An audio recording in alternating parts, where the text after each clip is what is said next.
Okay, so I was talking to my wife the other night, and I've been considering writing a book. And my wife's written a book before, so I thought and I've watched her do it, and I know how much work is involved, and it's a lot. And in fact, she's written two, and they're both pretty good.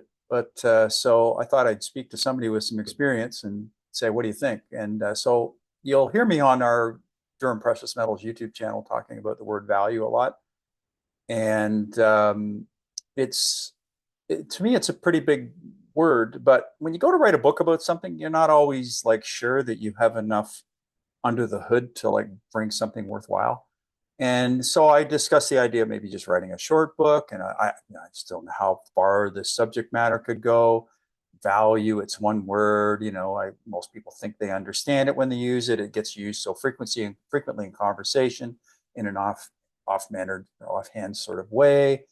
And anyway, we had this discussion about it, and I went to bed, left it at that. But woke up the next day, and I was scrolling through X, and I stumbled onto this post. And I normally don't listen to videos because I'm usually just trying to get the news and what's happened today, what's new, what's fallen apart, what's going up, what's going down, type of thing. And so I don't have time to listen to random things about Bitcoin, right? So I'm looking at this, but for some reason, I just wanted to know what this guy had to say, and I clicked on it. And so I'll play a little bit of it here, and you can see why I found this sort of interesting, that I just happened to click on this. So anyway, I'll let it play, and I'll have some dialogue in between here. I can sell you a $20 million painting, but I can't tell you why a piece of code is money. All right, I'm going to stop right there. He's talking about Bitcoin, so I'm going to interject here and say a piece of code is not money. It's not even currency, which he's going to talk about it in a second here. Well, obviously, I've seen this clip. Bitcoin is a ledger. And I think people forget that because we measure it in dollars, and we think it's something else. We think it's money, or it could act as money. Something that acts as money isn't money. This is a kind of a semantic argument, but it's not. But money and currency are not the same thing. And so it's a piece of code is not money. It's not even currency. It's a ledger. I mean, you could put something else on there. We measure it in dollars. Here it says $76,000. So clearly it's a ledger measuring in dollars. But other countries measure it in their currency. Bitcoin is in pesos or renminbi or whatever, depending on where you are. So Bitcoin is a ledger. It's not neither money nor currency. Anyway. That's an interesting paradox. So that was the journey. And so I dove deep and began to question, well, what is money exactly? I thought it was currency. I was wrong. And then, So there, he said it. Money is not currency. So this was an important distinction for him to figure out at this late stage in life. and what creates value? Why do things have value? Okay, there's the statement. So what creates value, and why do things have value? All right. So anyway, he's going to go on and talk about it here. I'll let him speak. What is it about us that ascribes value to things?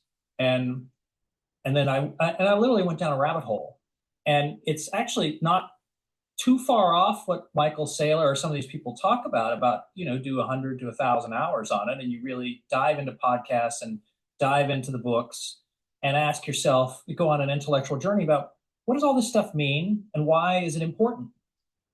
Good question. So here's a guy who is, a CEO of a pretty big company, a pretty serious dude, and he's now at this stage in life going on this 1,000-hour deep dive journey on what does this value thing mean. So I found it interesting. It was almost like he was answering my question.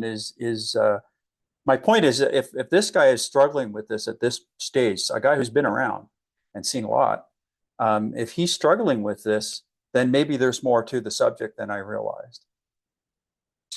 And then there's startling insights. So there it is. He says there's startling insights. Now, like I said, a guy that's been around as much as him, I imagine he doesn't run into a lot of startling insights. I mean, the more you live and the more you dig and the more you learn, and you'd have to learn a lot to be a CEO of a big company like this. Just even be chosen for the job, you would have to demonstrate some serious skills and some serious knowledge and insights. So here's a guy having startling, I quote, insights at this time in his life about value. So, like I say, again, maybe there's more to the subject matter than we realize. That I have now at age 59 that I didn't have at age 57 that came from this journey. You want an example? Um, I didn't realize that if the average year the money printer goes, call it 8 to 10%, even in the Western countries, even in the OECD nations, and the average return on the S&P 500 is, call it 9-ish%, including dividends, maybe 9.7, maybe a little less, that it means that all of the work of the S&P 500, all of the value created there is actually the money printer. Yeah, it is. And it's amazing to me that people don't understand this. He doesn't seem to understand this. I had a friend who, in part, but a large part, lost his business because he didn't understand inflation. And so it was a membership based business, and he froze the membership for new people at a lifetime, of a certain number. But your costs, nobody's freezing your costs, and all your costs are going up and outpacing that. At a certain point, you're going to cross a Rubicon where you can't bring in enough dollars from your. And anyway, that's kind of what happened, and he lost his business. And so lucky this guy didn't make the same mistake. That to me was startling. I mean, to think about that, the fundamental notion that in a closed system or even an open system, when you're printing money at the rate of 8 to 10% a year, everything is losing value. And the things that appear to be gaining value are not gaining value.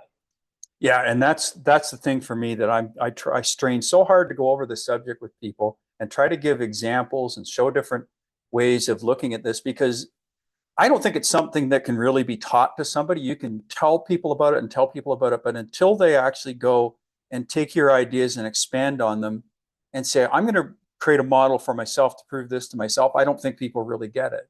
And he's getting it now. Here's a guy who's at this late stage in his career is having all these new, as he said, startling insights, which is a pretty big deal. I mean, when I think about it. So I guess, like I said, I guess there's more. Well, I guess it's time to start writing the book, right?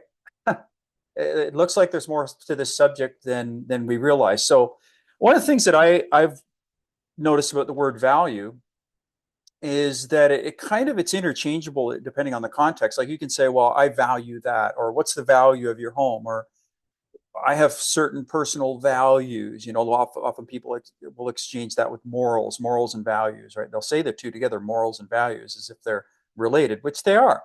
So there seems to be an overlap between like a financial value and a personal value.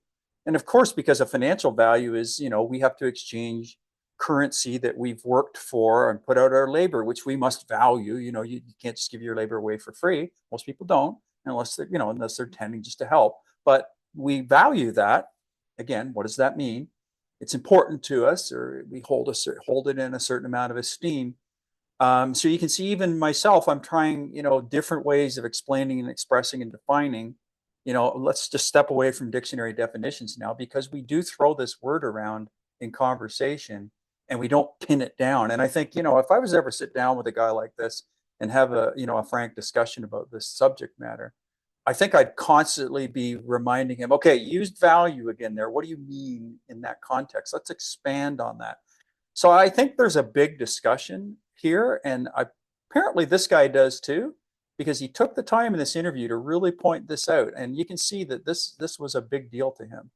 And I think there's a lot of people with the events that have gone on in the last 4 years and the upending of our system, and the good time we've been having for 40 years, as in an expanding economy, so-called expanding economy, but I think it's expanding only numerically. I don't think we've gained any ground at all if you measure the correct way. In an expanding economy like that, where everybody's gaining more dollars and gaining more quote unquote value, I think a lot of that is an illusion, and I think we're waking up to that illusion now, and the party's kind of over. And the thing is you don't get introspective and go deep when things are going good. You tend to gloat and stick your chest out and be self-important when things are working for you and your ideas are giving you more out of life. You're getting more out of life by exercising your ideas in the world and in the economy. You don't start getting introspective and thinking about things until it starts to go south, and it's going south for a lot of people right now. And I mean, I'm sure it's not going south for him, but I'm sure he can, like personally, but he can look at his company and look at their bottom line, and he can see changes and trends, and he can look around to. I'm sure a guy like this is smart enough to look around and see what's happening, beside him and around him, because those are important things that are going to reflect on his business. And he's seeing something here. Like I say, he's probably not personally threatened by it. He'll probably, with his fortune, if he's been smart, be able to sail through whatever comes. But he can see that it's affecting, the business that he's, the top guy in, and it's starting to become a concern. And I'm seeing it and hearing it in other people too. This discussion is, and a lot of that's coming out of the gold community, our community, the gold and silver. A lot of it's coming out of the Bitcoin community. And if you haven't, looked at these subjects, I mean, it's time to start looking at it. We're trying our best to explain, why gold is important, and it comes out of this word value, because gold has value. I've talked about it before. Bitcoin has value. Now they're different. Housing has value. It's different. They have different dynamics around them, and you've got to look at all that, figure out what value is to you, and then decide where you're going to place the value of your labor, your dollars, in order to extract as much of the best outcomes as you can on the other side of this. And value, and the word value and values, is at the center of all that. So I'm going to leave it at that. It's just another rant again on value. I thought I'd bring this guy into discussion because I thought he was an important voice in this. Anyway, thanks for listening, folks. Have a great day.